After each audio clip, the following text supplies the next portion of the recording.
புறப்பட்டு வந்திருக்கிற அனைவரும் ஆண்டவராக இயேசு நாமத்தால் வாழ்த்து சொல்கிறேன். உங்களுக்கு சீக்கிரமாக முடித்து நான் அனுப்புகிறேன். அல்லேலூயா, அல்லேலூயா. என் ஜெபத்தை கேட்கிற ஜெபத்தை நான் சொன்னேன், நீ நல்லா ஜெபிக்கணும், அப்பதான் அவர் கேட்பார். என் ஜெபத்தை கேட்கறதுக்கு ஒருவர் உண்டு. யாரு கேட்டாலும் கேட்கலினாலும் அதற்காக ஜெபிக்கணும். இன்னைக்கு எல்லாரும் நீங்க நினைப்பீங்க, என் வாழ்க்கை நல்லாத்தான் இருக்குது அப்படின்னு சொல்லிட்டு எடுத்து வாசிப்போம். இன்றைக்கு வாசித்த சங்கீதம் 128 சங்கீதம் 1வது வசனம். கர்த்தருக்கு முதலாவது பயந்துக்கணும். கர்த்தருக்கு பயந்து அவர் வழிகளில் நடக்கிறவன் எவனோ அவன் பாக்கியவான்.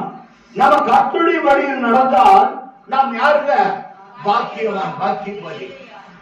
இல்லைங்க, என் பேர் பாக்கியவதி தான். நான் கர்த்தர் தேடுவேன். எப்படிங்க? கர்த்தருடைய முதல்ல என்ன பண்ணணும்? கர்த்தருக்கு பயந்து அவர் வழிகளில் நடக்கணும். ஆண்டவர் சொல்றார், நானே வழியும் சத்தியமும் ஜீவனுமாய் இருக்கிறேன். அவருடைய வழியில் நடந்தால் நமக்கு ஜீவன் உண்டாயிருக்கு. ஏன்னா நான் இப்போ ஜீவனோடு தான் இருக்கிறேன், நான் இப்போ ஜீவனோடு தான் இருக்கிறேன் அப்படின்னு நினைப்பீங்க. நல்ல பிரியமான தேவஜனங்களே, கர்த்தருக்கு முதலாவது பிரியமாய் இருக்கணும். அப்புறம் என்ன பண்ணணும்? அவர் வழிகளில் நடக்கணும். அப்புறம் தேவசனம் கர்த்தருக்கு பயந்து அவர் வழிகளில் நடக்கிறவனை எவனோ நாம் பாக்கியவான். முதல்ல நம்ம கர்த்தருக்கு பயப்பட்டு தரமா? கர்த்தருக்கு பயந்தால் தான் அவர் வழியில் நடக்கணும். அவருடைய வழி என்ன வழி? மிகவும் குறுகலான வழி. குறுகலான வழியில நாங்கள் பிரவேசிக்கும் பொழுது அங்கு மிகுந்த விஷாலம் உண்டாயிருக்கும். யாபேஸ் ஜெபித்தார், ஆண்டவரே என் எல்லையை என்ன பண்ணணும்? விரிவாக்குன்னு கேட்டார். அவனுடைய வழி குறுகலான வழியா போயிடுச்சு. அவருடைய தாய் துக்கத்திலே இவனை பெற்றெடுத்தார், யாபேசை. அதனால என் தாய் என்னை துக்கத்தில் பெற்றெடுத்தார், அதனால எனக்கு யாபேஸ் என்று பேரு. இருந்தாலும் ஆண்டவரே, என் பெற்றோர்கள் வைத்திருக்கிறார்கள், என் தாய் துக்கத்தில் என்னை பெற்றெடுத்தபடினாலே எனக்கு யாபேஸ் என்று வைத்திருக்கிறாங்க. இருந்தாலும் அவர் ஜெபம் பண்றான், என் எல்லையை விரிவாக்கும். கரங்களை தட்டுவோமா? என் எல்லைகளை விரிவாக்கும் கேட்கணும். உங்க எல்லை குறுகி போக கூடாது. உங்க எல்லை மிகவும் விஸ்தாரமாக இருக்கணும். எதற்காக? நீங்க ஜெபிக்கிற ஜெபத்துக்கு கர்த்தர் கேட்பார். அவர் ஜெபம் கேட்கிறவர், ஜெயத்தை தருகிறவர். அவர் உன்னை விட்டு விலகுவதும் இல்லை, உன்னை கைவிடுவதும் இல்லை. 121 சங்கீதத்தை வாசிப்போம். சீக்கிரம். சங்கீதம்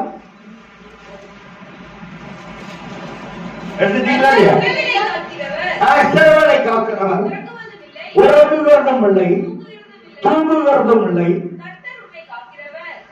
யாருங்க? கர்த்தருனை காக்கிறவர். அவர் உனக்காக உறங்குகிறதில்லை, தூங்குகிறதில்லை. அல்லேலூயா. அவர் நம்முடைய இமையை பிடித்திருக்கிறார். எதற்காக?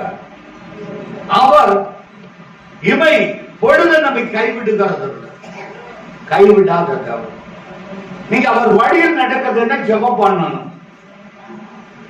ஏன் சொன்னாக்கா, சங்கீதம் 16 வருஷம் அந்நிய தேவனை நாடி பின்பற்றவர்களுக்கு என்ன பெருகும்?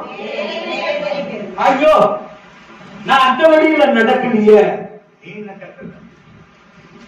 உன் கையின் பிரயாசத்தை சாப்பிடுவாய், உனக்கு பாக்கியமும் நன்மையும் கிடைக்கும் உண்டாயிரும். நான் நல்லா சொல்றது கேட்டுக்கணும்.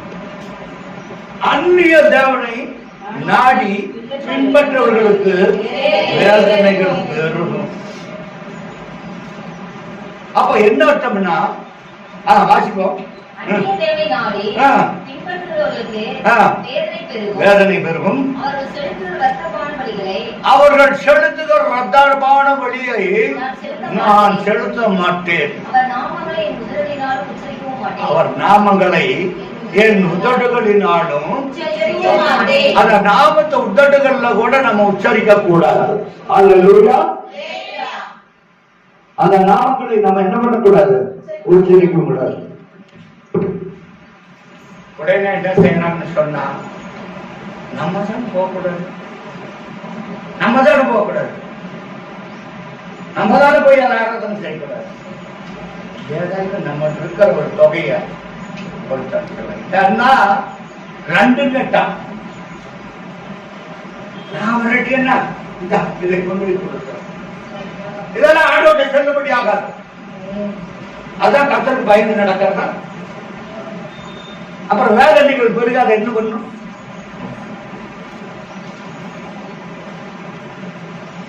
வேதனைகள் பெருக அதை என்ன பண்ணும்? வேதனை அதிகமாகும். ஏன்னா முன்னிலைமை காட்டிலும் பின்னிலைமை மிகவும் மோசமாய் மாறிவிடும். நீங்கள் அப்படி கொடுப்பீர்கள் என்று சொன்னால் நீங்களும் அதை தொழுது கொள்ளுகிறீர்கள், அதை வணங்குகிறீர்கள். சாத்ராக், மேஷாக், ஆபேத்நேகோ என்பவர்கள் அந்த நீங்க அக்னி சோலையில போட்டாலும் நாங்கள் ஆராதிக்கிற தெய்வத்தை விட்டு நான் உன் தெய்வத்தை வணங்க மாட்டேன், நீ செய்து வைத்த பொருட்சனே நான் வணங்க மாட்டேன் என்று சொல்லி சொன்னார். உடனே எல்லாரும் என்ன செய்தார்கள்? அவனை காட்டுவித்து இன்னும் 7 மடங்கு அக்னி சோலையாக்குன்னு சொன்னாங்க. நீங்க 7 மடங்கு அக்னி சோலையில போட்டாலும் நான் ஆராதிக்கிறத விட என்னை தப்பு வைக்க அக்னி சோலைக்கு தப்பு வைக்க வல்லவன். அதுதான் அவருடைய வழி. அதுதான் அவருடைய வழி. அவருடைய வழிக்கு, கர்த்தருடைய வழிக்கு நம்மை ஒப்பு கொடுக்கணும். சாத்ராக், மேஷாக், ஆபேத்நேகோ என்பவர்கள் கர்த்தருடைய வழிக்கு ஒப்பு கொடுத்தார்கள். நான் இந்த வழியில் தான் நடப்பேன், நீங்க சொல்ற வழியில் நடக்க மாட்டேன். இன்னைக்கு பிரியமான தேவஜனங்களே, யாராயிலும் மறைவாய் கூட கொடுத்து விடாது, வேதனைகள் பெருகிவிடும். அது என்ன செய்து விடும்? கண் இருக்கும், காது இருக்கும், வாய் இருக்கும், அவைகளை பண்ணுகிறவர்களும் அவைகளை போலவே இருக்கிறார்கள். நான் சொல்லுகிற வசத்தை நீங்க நன்றாய் கடைபிடித்துக் கொள்ளும். நம்ம தானே போல மறைமுகம். அவரும் உங்களை பார்க்கிறவர், என்னை காண்கிறவர். அவர் எல்லா விதத்திலும் கண்ணோக்கி பார்த்துக் கொண்டிருக்கிறார். உன் இறுதி எப்பேற்பட்டது? உன்னுடைய இதயம் எப்பேற்பட்டது? அதற்கு நீ கொடுக்கிறாயா, கொடுக்கலையா? இதை நாங்க பார்க்க மாட்டோம். யாரு பார்த்துட்டு இருக்கிறார்? அப்புறம் பிள்ளையின் வாழ்வு எப்படியா இருக்குமா? இந்த வசனம் நல்ல அருமையா சொல்லப்பட்டிருக்கிறது. உன் பிள்ளைகளுடைய வாழ்வை காணலன்னா நீ அன்னைக்கு மாறி போ. நாம நான் பணம் மட்டும்தான் கொடுப்பேன், நானே பணம் மட்டும்தான் கொடுப்பேன். திருடனோட கூட என்ன பண்ணாலும் திருடனோட நம்ம போறோம். இன்னைக்கு ஒரு திருடன் திருடிட்டு போயிடறான், போலீஸ் பாக்குறான், அவனோட நம்ம சேர்ந்து போறோம். அவன் நல்லவங்க நம்ம போறோம். ஆனா நைட்ல அவன் திருடிட்டு வந்திருக்கிறான். அந்த திருடனோட சேர்ந்து போனா நம்மளையும் சேர்த்து தான் திருடம் பார்க்க சொல்லுவாங்களா? சொல்லுவாங்க. அதான் சங்கீதம் அழகா சொல்லப்பட்டிருக்கு. ஒன்னா சங்கீதம் என்ன சொல்றது? வாசிப்போம், நல்லா படிக்கணும். ஒன்னா சங்கீதத்துல மிக துன்மார்க்கனுடைய ஆலோசனையில் நடக்கக்கூடாது, நல்ல வழியில் நடக்க. கர்த்தர் நம்மை நல்வழியை நடத்துவார். துன்மார்க்கனுடைய வழியை கற்றுக்கொள்ளாதிருங்கள். துன்மார்க்கனுடைய வழியை கற்றுக்கொள்ளாதிருங்கள். பாவிகளுடைய வழியில் நிற்கக்கூடாது. அவங்க பாவின்னு தெரிஞ்சுக்கிட்டு அவங்களோட போய் நின்னோம்னா நாமும் பாவிதான். சிலரோடு போய் சேர்ந்துட்டு நம்மளும் நடந்து போனோம்னா ஓடி சமணம் மட்டும் பிடிக்காது, நம்மையும் சேர்த்தா பிடிக்கும்.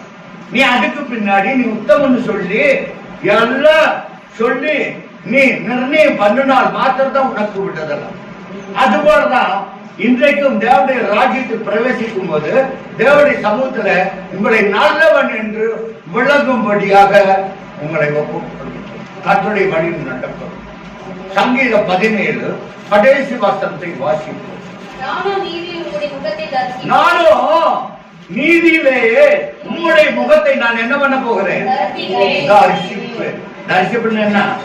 முகமுகமாய் ஆண்டவரை தரிசிக்கிறேன். நானும் உம்முடைய நீதியில். யாருடைய நீதி? நல்ல வாசிப்போம். நானும் நீதியில் உம்முடைய முகத்தை. நம்ம நீதி செய்யணும். அநீதிக்கெல்லாம் நம்ம கை கொடுக்க கூடாது. நீதி செய்தால் தேவனுடைய முகத்தை நாம் என்ன பண்ண முடியும்? தரிசிக்க முடியும், காண முடியும்.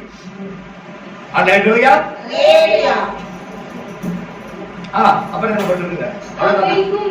நான் விழிக்கும் போது உமது சாயலால் நான் திருப்தியாக இருக்கணும். கர்த்தருடைய சாயலால் தான் நாம் திருப்தியா இருக்க முடியும். இல்லைன்னா திருப்தியா இருக்கவே முடியாது. நம்முடைய நீதியில கர்த்தருடைய முகத்தை தரிசிக்கணும். நம்ம தரிசிச்சுட்டு படுத்து தூங்கி விழிக்கும் போது உமது சாயலால் திருப்தி அவமாக மாட்டோமா? அல்லேலூயா. நம்முடைய பிள்ளைகளுடைய வாழ்வை காணும். நம்ம ஏதோ வாழ்ந்துட்டோம். பிள்ளைகளுடைய வாழ்வை காணும். அதுக்கு தான் இந்த சங்கீதம் 128 அழகா சொல்லப்பட்டிருக்கிறது.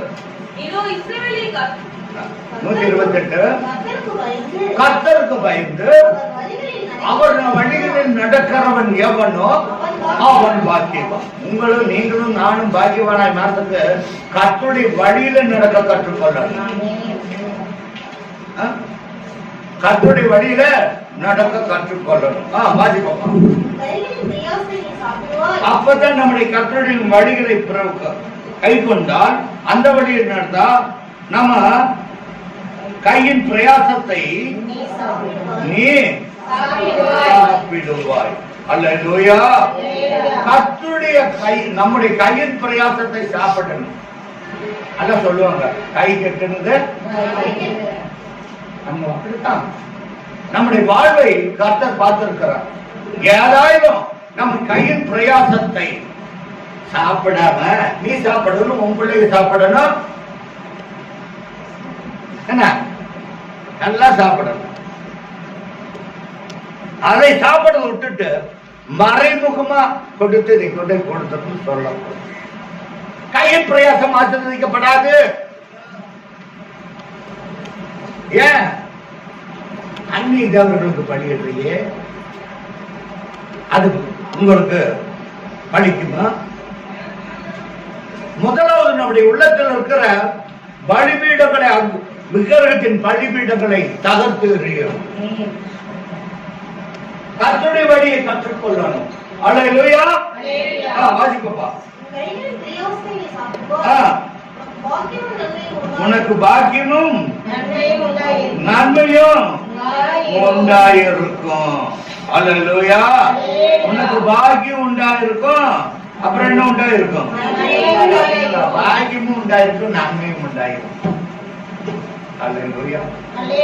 உனக்கு பாக்கியமும் நன்மையும் உண்டாயிருக்கும் சொன்னா கர்த்தருடைய வழியில் நடக்க. உன் பிள்ளைங்க நல்லா இருக்கணும். நீங்க கர்த்தர் மறந்துடாதீங்க. பாருங்க, பேதுரு மறந்தடிச்சான், ஆண்டவர் விட்டுக்கிறார். யோனா போய் அடித்தட்டுல படுத்து தூக்கணும். அவனை கூப்பிட்டு கடல் கொந்தளிக்கிறது. நம்முடைய வாழ்க்கை கொந்தளிக்காதபடி கர்த்தருடைய வழியில் நடக்கும். கர்த்தர் சொன்னார், நீ நினிவேவுக்கு போ. நான் அந்த வழியில போக மாட்டேன். நான் தரிசித்து போய் சுலபமா இருக்க போறோம் விட்டுல. இது எதற்காக கொடுக்கறது சொன்னா, ஒருவேளை நம்ம ஆலயத்துக்கு போகிறது கைவிட்டுட்டா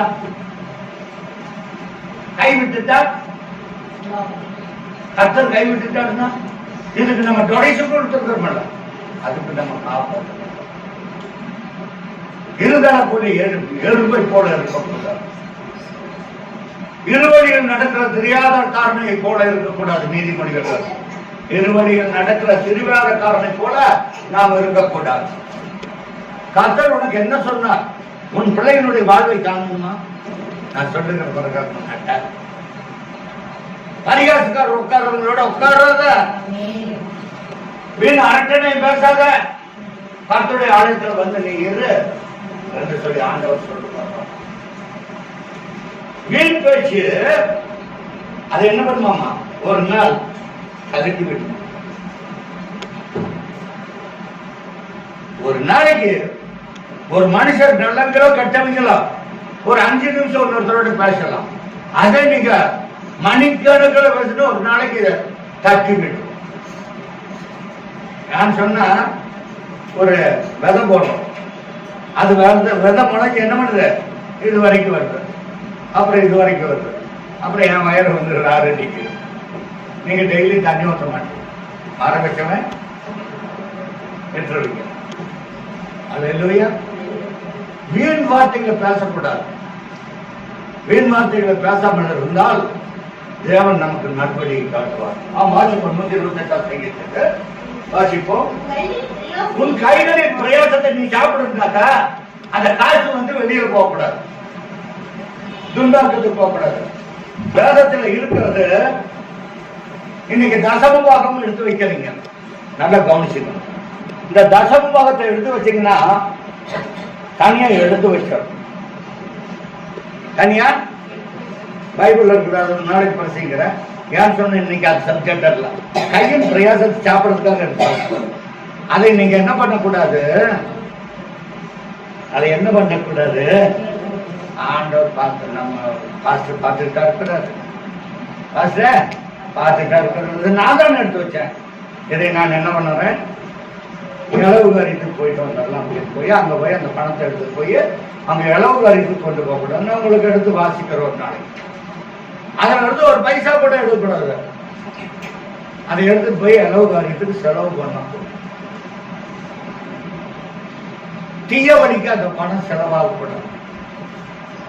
தசமபாகம் மட்டும். ஏன் சொன்னா தசமபாகம் என்பது பரிசுத்தமான காணிக்கை, தேவனுக்கு பலியிடுதல். நீங்கள் பலிகள் கர்த்தருக்கு செலுத்துறது அது பரிசுத்தமாக இருக்கும். நீங்க இடவுக்கு போயிட்டு வந்துட்டு அதான் செலவு பண்ணிட்டு அடுத்த வர்ற காலத்துல வந்து கொண்டு வந்து கொண்டு போடாது. சொன்னாங்க இன்னைக்கு நாங்க அப்படி கடைபிடிக்கிறோம். எனக்கு தான் இந்த தசமபாகம் கொடுக்கறத ஆலயத்துக்கு தான் கொடுக்குறீங்க. அதை என்ன பண்றேன்? கிறிஸ்துமஸுக்கு எல்லாம் ஆடம்பரமா நான் செலவு பண்றேன். இன்னைக்கும் தீர்த்து விட்டுட்டா அதில் 10 ஒரு பாகம் எடுத்து 20 டைப்பில் வச்சிருக்கோம், எடுத்து வச்சிருக்கோம். ஏன்? என் பிள்ளைகள் ஆசீர்வதிக்கப்படணும், நான் ஆசீர்வதிக்கப்படணும், என் பிள்ளைகளுடைய பிள்ளைகளின் வாழ்வை காணணும். இதற்காக நம்ம கடைபிடிக்கணும். அது வந்து ஆண்டவர் பார்த்துட்டு இருக்கிறாரா, அல்லது பாசிதான் பார்த்துட்டு இருக்கிறாரா? இதை நான் என்ன பண்ணுவேன்? இதை செலவு பண்ணிட்டு அப்புறம் பேசிக்கலாம். ஏன்னு சொன்னதெல்லாம் தேவன் விதித்த நமக்கு கட்டளை. அல்லேலூயா. அப்பதான் கர்த்தருடைய வழியில் நடக்கணும். பாருங்க, எடுத்து வாசிப்போம். சங்கீதம் 25:12. கர்த்தருக்கு பயப்படுகிற மனுஷன் இருக்கணும். உங்களுக்கு என்ன தெரிந்து கொள்ள வேண்டும்? வழியை தெரிந்து கொள்ள வேண்டும்னாக்க இப்ப ஒரு பையன் சொன்னான், வசனம், நான் உன்மேல் உன் கண்ணை வைத்து உனக்கு ஆலோசனை.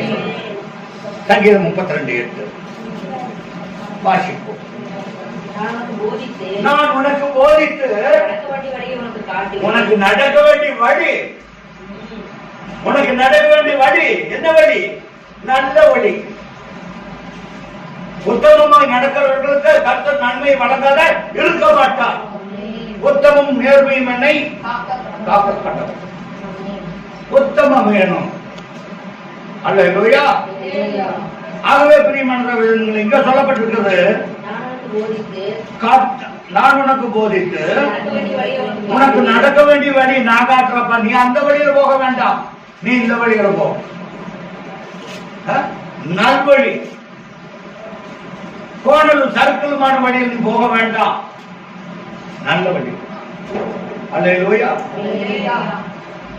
உனக்கு நானே வழி, நல்ல வழி காட்டு. நீங்க நினைக்கலாம் யாராவது பார்த்துருவாங்க. திருட என்ன பண்ணுவான்? யாரும் பார்க்காத நேரத்தில் தான் வந்து திருடுவான். உங்களத்தையும் திருடுறது பிசாசானவன். பார்த்துருவாங்க, நம்ம கொடுக்கறத பார்ப்பாங்க. மனுஷன் பார்க்க மாட்டான். யாரு நேரத்துல யாரு இல்லாத நேரத்தில் கொடுக்கறன்னு கொடுக்கிறாலும் அதை பார்க்கறதுக்கு ஒருவர் உண்டு. உன்னை பார்த்து ஒருவர் உண்டு. நீங்க மறைக்க வேண்டாம். ஏன் சொல்றது சொன்னா, உங்களுக்கு நல்வழி காட்டுகிறவர் இருக்கிறார். அதனால நீங்க காத்தோர் இருக்கணும். அல்லேலூயா. நீங்க காத்தோர் இருக்கணும், நீங்க சுகித்து இருக்கணும், நல்ல வாழணும், நல்ல வாழணும். இதற்காகத்தான் நமக்கு ஆண்டவர் நல்ல வழியை காட்டுகிறார். கர்த்தருக்கு பயந்து அவர் வழியில் நடக்கிறவன் எவனோ அவன் பாக்கியவான். சீக்கிரம் உன் கைகளின் பிரயாசத்தை நீ சாப்பிடுவாய், உனக்கு நன்மையும் பாக்கியம் உண்டாயிருக்கும். உன் மனைவி உன் வீட்டோரங்களில் கணிதரின் திராட்சை கொடியை கொண்டிருப்பார். உன் பிள்ளைகள் யாருடைய பிள்ளைகள்? யார் பிள்ளைகள் சொல்லுங்கள? என் பிள்ளைகள். உன் பந்தியை சுற்றிலும் ஒலிவ மர கன்றுகளை போல இருப்பாங்க. நீங்க ஒளிஞ்சு ஒளிஞ்சு அந்நிய தேவர்களுக்கு பணத்தை கொடுத்தீங்களா? ஒளிவ மர கன்றுகளை போல இருக்க மாட்டாங்க. அமாவாசை வீட்டுல போனா கூட அந்த ஒளிவ மரம் மலை மேல இருக்குமா. இருட்டுல போனா கூட அது வெளிச்சம் கொடுக்குமா. நம்ம பிள்ளைகள் வெளிச்சத்தின் பிள்ளைகள். நம்முடைய பிள்ளைகள் யாரு? இருளின் பிள்ளைகள் அல்ல. இருளின் பிள்ளைகள் யாரு? பிசாசானவன். நம் வெளிச்சத்தின் பிள்ளைகள். அவங்க எப்படியா இருக்கிறோமா? நம்மை சுற்றிலும் உன் பந்தியை சுற்றிலும் கன்றுகளை போல இருப்பார்கள். உங்க பிள்ளைகள் ஒளிமர கன்றுகளை போல் இருக்க வேணும்னா உங்க மனுஷன் அங்கு இங்கும் அடங்கு போடணும். என் பிள்ளைகளை நான் நடக்க வேண்டிய வழிகளை நான் நடக்கிற வழியில் நடத்துவேன். ஆண்டவத்தை ஜெபிக்கணும். என் பிள்ளைகள் திசை தெரியாத போகக்கூடாது. என் பிள்ளைகள் எப்படி போகக்கூடாது? திசை தெரியாமல் போகக்கூடாது. வேகத்தில் வாய்ச்சிருக்கீங்க. ஒரு தகப்பனுக்கு 2 மகன்கள். இளையவன் என்ன செய்தான்? என் சொத்தை பிடிச்சு கொடு. ரைட்டு, உனக்கு சொத்தை பிடிச்சுட்டாரு. அவன் என்ன செய்தான்? சொத்தை வாங்கி கொண்டு போய் பூதாரித்தனமாக செலவழித்து விட்டான். அவனுடைய சொத்து தான். தகப்பனுடைய சொத்து மகனுக்கு உண்டு. யார் சொத்தை பிடிச்சு கொடு? பிடிச்சு கொடு. அவன் என்ன செய்தான்? அவனுடைய படம் தீர்ற வரையிலும் ஒரு செலவு உதாரித்தனமா செலவு செய்து ஆஸ்தியெல்லாம் இழந்து போனான். ஒரு குடியானவன்கிட்ட போனான். அங்க போனோம்னா பன்னி மேய்க்கிறதுக்கு போட்டான். அவன் ராஜாவா இருக்கலாம். வீட்டுல ராஜாவா சாப்பிட்டுருக்கலாம். 3 நேரத்துக்கு 3 ட்ரெஸ் போட்டுட்டு போடலாம். பிஞ்ச செருப்பு போடணுங்கிற அவசியம் கிடையாது. நம்ம ஏசுராஜா விட்டு இருக்கும் போது பிஞ்ச செருப்பு போட்டுட்டு இருக்க மாட்டோம். உண்மையில சொல்றேன். ஒரு சத்துக்கு மேல மறு சத்து இருக்காது. எனக்கு கர்த்தர் 40 சட்டம் முடிச்சிருக்கும்படியா கர்த்தர் எனக்கு நம்ம தேவன் பஞ்சத்திற்கு அழைத்தாரு. வறுமையில வளர்த்த விட்டாரு. உங்க வழி செம்மையான வழியாகி இருக்கும். இந்த இறுதிய படப்படத்து போகக்கூடாது. இந்த இறுதியத்துல நன்மை வாசம் கிடையாது. உங்க இறுதியம் உங்களுடைய இருதயம் உங்களையே நம்புறதில்லை. உங்க இறுதியம் யார நம்பல? உங்களையே நம்புறதில்லை. ஏன் இறுதியம் என்னை நம்பல?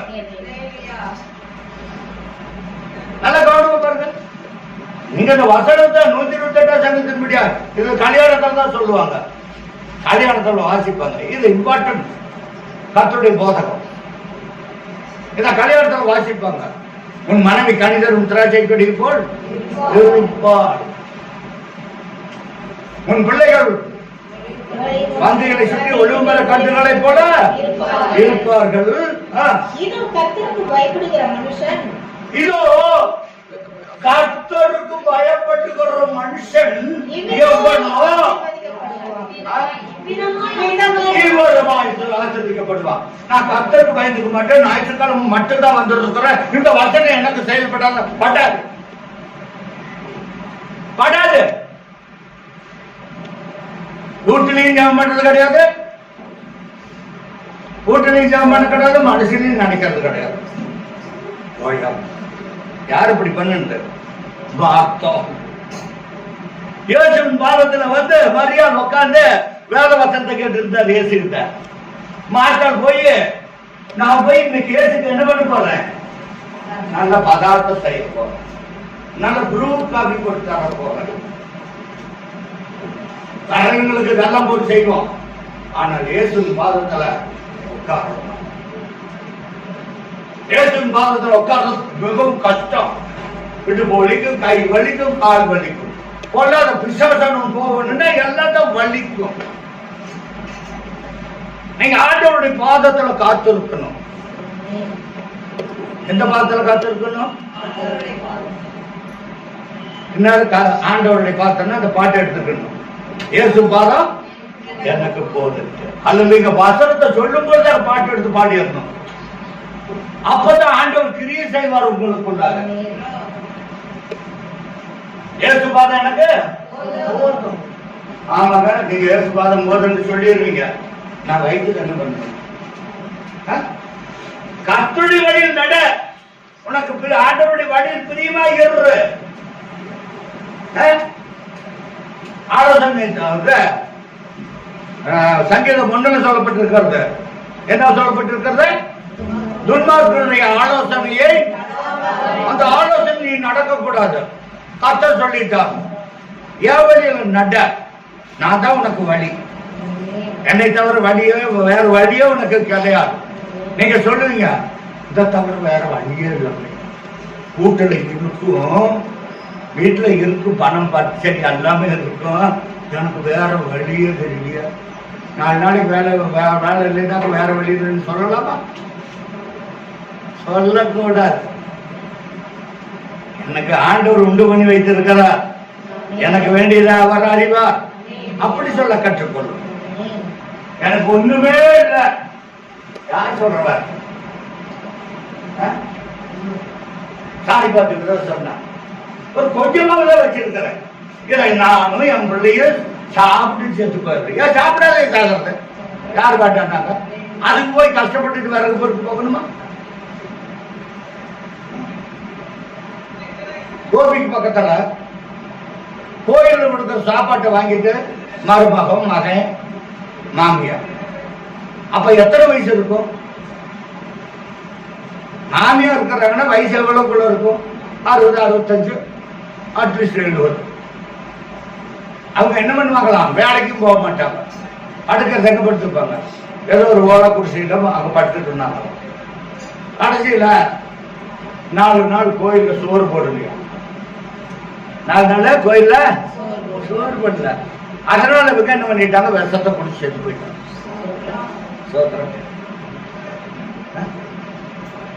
காக்கைகளை பாருங்கள், அவைகளுக்கெல்லாம் தேவன் பிழை போட்டுகிறார்கள். நீங்கள் அதிலும் விசேஷித்தவர். வேற வழி இல்லைன்னு சொல்லலாமா? சொல்லக்கூடாது. எனக்கு இந்த பண்ணுனாதான் எனக்கு சாப்பாடு. ஏன் இருக்கிறவன குறைஞ்சு போயிடுமா? குறையா அல்ல குறையாத அமர்ந்து சொல்லிட்டாங்க. இல்லாதவர்களை இருக்கிறவர்களை போலதான் அழைக்கிறாங்க. உங்க வீட்டுல இருக்குதோ எவ்வளையோ இல்லைன்னு சொல்லாதீங்க. போதும் என்ற மனமே போல் செய்வார். எனக்கு இன்னும் வேணும் வேணும்னு நம்ம பண்ணக்கூடாது. எவ்விதத்தினாலும் நம்மை சறுக்கி விட்டோம். அல்லேலூயா. நமக்கு இயேசு பாதம் போதும். இயேசு பாதத்துல 1 மணி நேரம் ஆயிடும், 2 மணி நேரம் ஆயிடும். உட்கார்ந்து கற்றுக்கொள்ளும். இயேசு பாதம், இயேசு பாதத்தில் அமர்ந்திருந்தால் ஆனந்தம் வரும். இன்னைக்கு உறவினர்களுக்கு நீங்க என்னதான் வட பாயாசத்தோட சாப்பாடு போட்டாலும் ஆண்டவருடைய பாதத்தில் இங்க வந்து அமர்ந்திருந்தால் அது உங்களுக்கு ஆனந்தம். அவங்களுக்கு நீங்க என்னதான் ஆண்டவருடைய ஆலயத்துக்கு வர்றவன் நீங்க என்னதான் பதார்த்தம் பண்ணி போட்டாலும் அது ஆண்டவர் ஏதோ ஒரு வகையில உங்களை குற்றம் சொல்லிடுவாங்க. அல்லேலூயா. ஏதோ ஒரு விதத்துல குற்றம் சொல்லிடுவாங்க. ஆனால் இயேசு பாதத்தில் அமர்ந்தீங்களா அது உங்களுக்கு ஆனந்தம். சீக்கிரம் முடிச்சிருவோம். வாசிப்போம். சங்கீதம் 128ல நெக்ஸ்ட் அடுத்தது கண்டினியூ பண்ணுங்க. இதோ கர்த்தருக்கு பயப்படுகிற மனுஷன் உங்களுக்கு எந்த ஆசீர்வாதம் உண்டு, எந்த நாளும் ஆனந்தம். கர்த்தர் சீயோனிலிருந்து உன்னை உங்களையும் என்னை ஆசீர்வதிக்கத்தான் இருக்கிறார். சியோனிலிருந்து உன்னை ஆசீர்வார். நீ ஜீவனுள்ள நாளெல்லாம் உங்க ஜீவனுள்ள நாளெல்லாம் எருசலேமின் வாழ்வை நீங்கள் எருசலேமின் வாழ்வை காண்பீங்க. எருசலேமின் வாழ்வு என்ன? சங்கீதம் 128 128 வாசிப்போம். சங்கீதம் 128 வாசிப்போம். முடிச்சிடுறேன். இந்த எருசலேமின் வாழ்வு என்னவென்று பார்க்கிறோம். கர்த்தர் சீயோனிலிருந்து உன்னை ஆசீர்வதிப்பார். கர்த்தர் சீயோனிலிருந்து உன்னை ஆசீர்வதிப்பாரா? ஆமென். அல்லேலூயா. என்னை கர்த்தர் சீயோனிலிருந்து என்னை ஆசீர்வதிப்பார். ஆமென். சங்கீதம் 128 பாருங்க. வாசிப்போம். நீ ஜீவனுள்ள நாளெல்லாம் நீ எருசலேமின் வாழ்வை காண்பார். நீ உன் பிள்ளைகளின் பிள்ளைகளையும் இஸ்ரவேலுக்கு உண்டாகும் சமாதானத்தை காண்பாய். உன் பிள்ளைகளுக்கு சமாதானம் வேணுமா? கர்த்தரை தேடுங்கள், விட்டு விடாதீர்கள். அல்லேலூயா. அல்லேலூயா. அருளை பிரியமான தேவஜனங்கள், கர்த்தர் சொல்லுகிறது நீங்க நன்றாய் கேட்டுக்கொள்ளணும். அல்லேலூயா.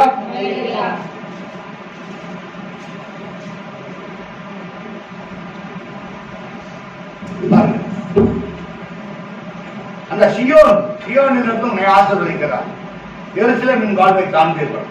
சங்கீதம் 125 சங்கீதம் 1-2 வசனத்தை வாசித்து கர்த்தரை நம்புகிறவர்கள் யாருங்க? நீங்க நம்பினா உங்களுக்கு இந்த வாழ்வு கிடைக்கும். நான் நம்பினா எனக்கு இந்த வாழ்வு, என் மனைவி நம்பினா அந்த வாழ்வு கிடைக்கும், பசங்க நம்பினா அவங்களுக்கு அந்த வாழ்வு கிடைக்கும். நன்றாய் புரிந்து கொள்ளும். யாரு கர்த்தரை நம்புகிறார்கள் அவர்களுக்கு செழிப்பான வாழ்க்கை வேணும்னா சீயோனிலிருந்து கர்த்தர் ஆசீர்வதிப்பார். தாவீது அழகா சொல்றான், எனக்கு ஒத்தாசை வருவதும் பர்வதங்களுக்கு நேராக கற்களை வானத்தையும் பூமியில் உண்டாக்குன கர்த்தரிடத்திலிருந்து எனக்கு ஒத்தாசை வரும். உன் காலை தள்ளாட விட்டான், உன்னை காத்த தேவன் உறங்கா. இந்த ஒத்தாசை என்பது நம்முடைய வாழ்க்கையை குறிக்கிறது. ஒத்தாசை என்பது என்ன? வாழ்க்கையை குறிக்கிறது. இந்த அனுபவம் கர்த்தரிடத்தில் இந்த ஒத்தாசை பெற்றுக்கொள்ள நம்ம வந்து உட்கார்ந்து இருக்கிறோம். 125 சங்கீதம் 1வது வசனத்தை 2வது வசனத்தை கர்த்தரை நம்புகிறவர்கள் யாரை நம்புகிறவர்கள்?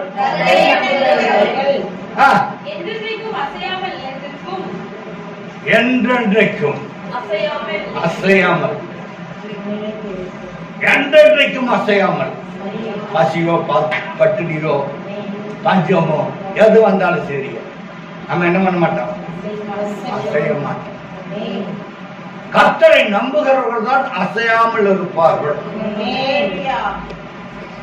கர்த்தரை நம்புங்கள் என்றென்றைக்கும் அசையாமல் நிலைத்திருக்கும் சியோன் பர்வதத்தை போல இருப்பார்கள். ஏன் சொன்னாங்க? சியோனை கர்த்தர் ஆசீர்வதிப்பார். அப்போ சியோனை ஆசீர்வதிக்கும் போது அசையாமல் இருப்போம்.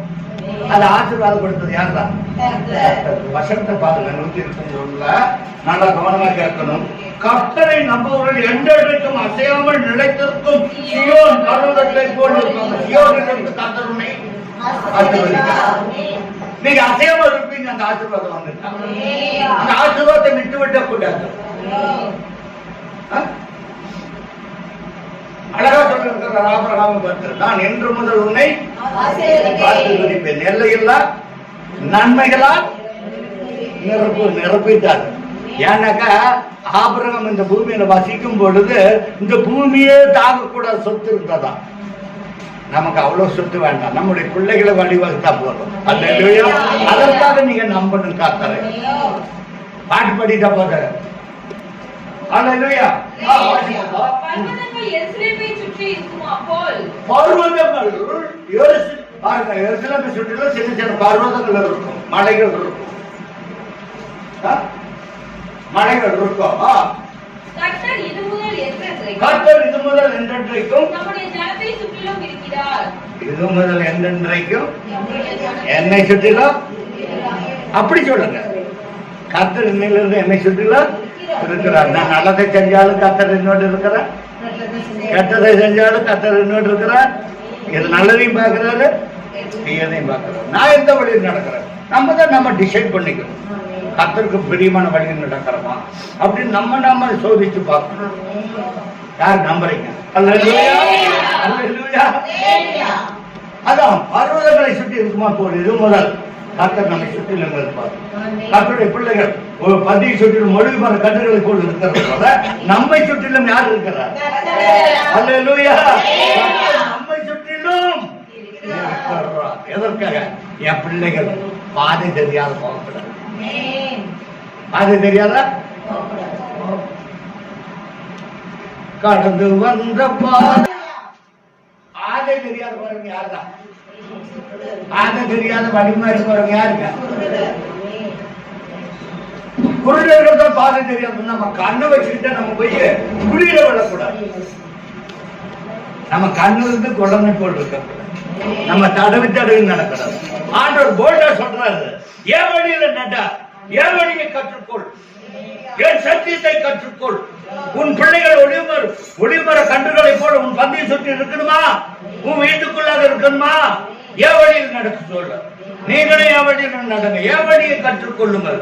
பர்வதங்கள் எருசலேமை சுற்றி இருக்குமா போல் இது முதல் கர்த்தர் உங்களோடு உங்களை சுற்றிலும் இருக்கிறார். நீங்கள் விசுவாசிக்கணும். இதுலயே 125 கடைசி வசனத்தை வாசித்து முடிப்போம். அல்லேலூயா. அல்லேலூயா. நான் சொன்னேன், உங்க வழியை கோடலாக்க கூடாது.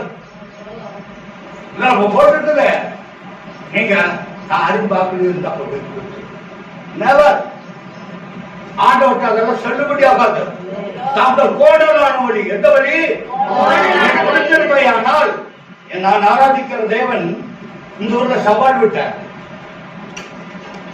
நான் ஆராதிக்கிற தெய்வத்தை தவிர நான் எதுக்கு ஆத்தார மாட்டேன். அப்ப நான் சபை வச்சிருக்கலாம். கிறிஸ்துமஸுக்கு நல்ல கிராண்டா பண்ணுவோம். நானும் சித்தன், இங்க வர்ற தன்னாசி அவங்க அம்மா, நாங்க 3 பேர் தான் சேர்ந்து செய்வோம். சாப்பாடு எல்லாம் தாராளமா செய்வோம். எதுக்கு நான் கரகத்துக்கு அடி பண்ணி மாட்டேன். வீட்டுக்கு வருவாங்க, நான் வரி கொடுக்க மாட்டேன். நான் கொடுக்கலீங்க, நான் ஒரு ஆளை வச்சு சாப்பாடு கொடுத்தேன். ஏன் எதற்காக இந்த ஒளி கத்திரத்தை மாய்மாலம் பண்ணக்கூடாது. அதுதான் தங்கள் இருதயங்களை வாசிப்பா, தங்கள் கோணலான வழிகளுக்கு நீங்க கோணலான வழிக்கு தலை சாய்ச்சீங்களா, அது அக்கிரமக்காரரோடுகளை போக பண்ணி விடுவார். எங்க போக பண்ணுவாரு? வழி சரக்கலாய் போயிச்சப்ப நான் ஒண்ணும் பண்ண முடியாது. நீ போ, அக்கிரமக்காரரோட போ. அக்கிரமம் செய்கிறவன் அக்கிரமம் என்று செய்கிறவன், நீதி செய்கிறவன் நீதி செய்கிறவன். சரிங்களா? நல்ல வேதத்தில் இருக்கு. வேதத்தில் இல்லாத நான் ஒன்றும் சொல்ல மாட்டேன். ஏழைக்கான வசனம் எடுத்து கொடுத்தான், எதுக்காக எடுத்து கொடுத்தான்? அதுல ஆசீர்வாதமும் இருக்கிறது, கெட்ட எதுவும் நடக்குது, நன்மையும் நடக்குது. நான் எந்த வழியில் நடக்கணும்? நம்ம ஜெபம் பண்ணிடுவோம். எப்படி நடக்க வேண்டும் என்று காற்றுத்தாருமை. நான் எந்த வழியில் நடக்கணும் ஆண்டவர்? காற்றுத்தாருங்க. நான் நடக்கிற வழி உங்களுக்கு சரியா இருக்குதா? மனுஷனுக்கு பிரியமா இருக்கிற வழி கற்றுக்கொள்ளாதீங்க. அது சறுக்கலான வழி, தங்கள் கோடலான வழிகளில் உங்க இருதயங்களை கோணலான வரைக்கும் நீங்க உங்க இருதயத்தை தப்புவித்து காத்துக் கொள்ளுங்க. அல்லேலூயா.